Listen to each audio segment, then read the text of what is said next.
I hope you were able to add other icons or other widgets inside of these actions widgets here. By the way, you also notice every time we add a widget or so, the IDE, our IDE here gives us a few hints to help us, because as you can see, this can get really long and a lot of code can start making you a little bit confused. And so our IDE adds the end of each of the widgets that are added. For instance, you can see here, it says that in this actions property, this is where it ends and tells us exactly we're expecting a list or an array of widgets, right? And here it says the app bar, that's where it ends. That way we know exactly where we are as we code. So in this case here, I can actually add another property here outside of our app bar called background color. There's many other properties as well. We'll talk about them later. Background color is just a color. So I can say colors dot, I can find something, maybe red accent. If I save this, go back, you can see our whole body of our application has changed. That's very cool. So you can play around this and you can even go back and do the shades as we spoke earlier. And somehow when you do shade 50, it goes back to the white. So I think you have to add bigger numbers as such. But you can go ahead and play with it and see what you like. Now, because Flutter was built on the premise that we developer will have a lot of ways in which we can customize our views and do all sort of things, it's important to understand that there's many ways to do one thing. Now, in most applications, in fact, in any app that you create, you need to get the feedback from the user. That's why we have these icon buttons at the top here. When clicked, something happens, right? So we can actually create our own clickable views, if you will. Okay, there's different ways to do so. Now, there are buttons that we're going to talk about later. There is that other widget, other component called InkWell. So what is this InkWell? Let's go inside of our body here. In fact, I'm going to make this actually a container first. I'm going to say container. That way we have more things that we can do. And I'm going to give it an alignment. I'm going to say alignment center. So everything is in the middle. And then for our child here, the other thing I can do is actually I can wrap this with a widget. In this case here, I want a new widget, which is going to be a column. Okay, like this. And for a column here, actually, we need to pass children, not child. So I'm going to say children like that. Very good. Let's go ahead and format everything there.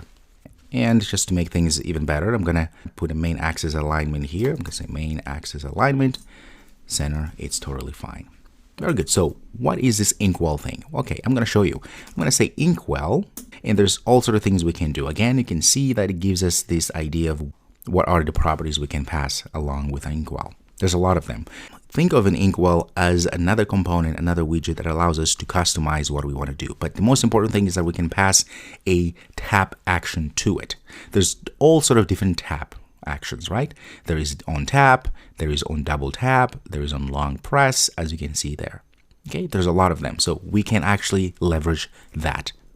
Now, the cool thing, as any other widget, we can pass a child. In this case, I can pass anything. In this case, let's just go ahead and pass a text to simplify our lives. I'm going to say click me. I'm going to say tap me like this. Okay. And now that we have our button, let's go ahead and save this and just make sure that everything is there. There we go. It says tap me. And then pass a text style here. That way we can make it a little bit bigger. So I'm going to say text, say font size. I want this to be about 23.4. Okay, that way we can see. There we go.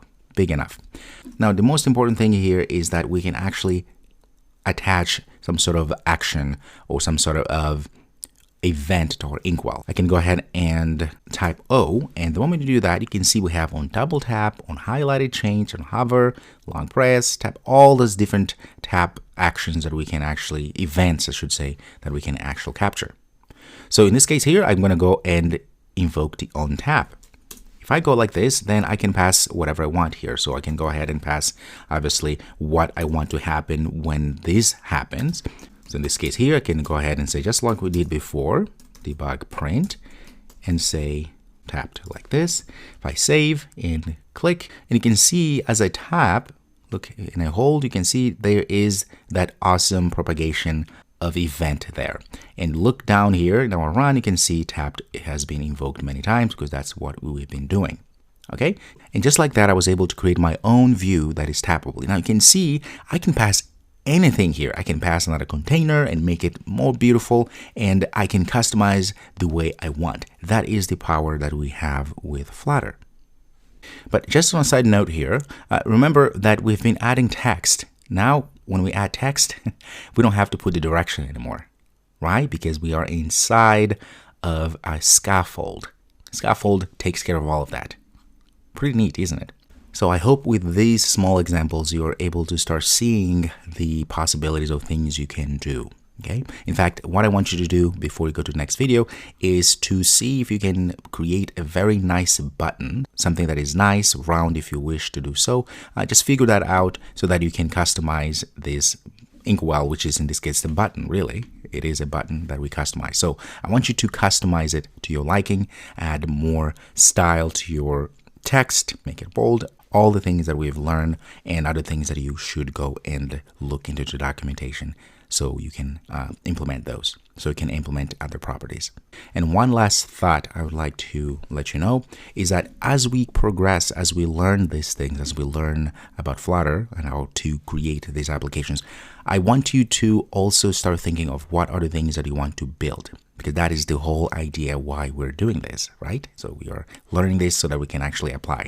And also, it will help you solidify what you're learning. It's by actually doing. I know it's such a mundane, trivial thing to say, but it is nonetheless a very important one, and we often forget. So this is not about sitting and watching what I'm doing. It's about actually watching and doing what I'm doing.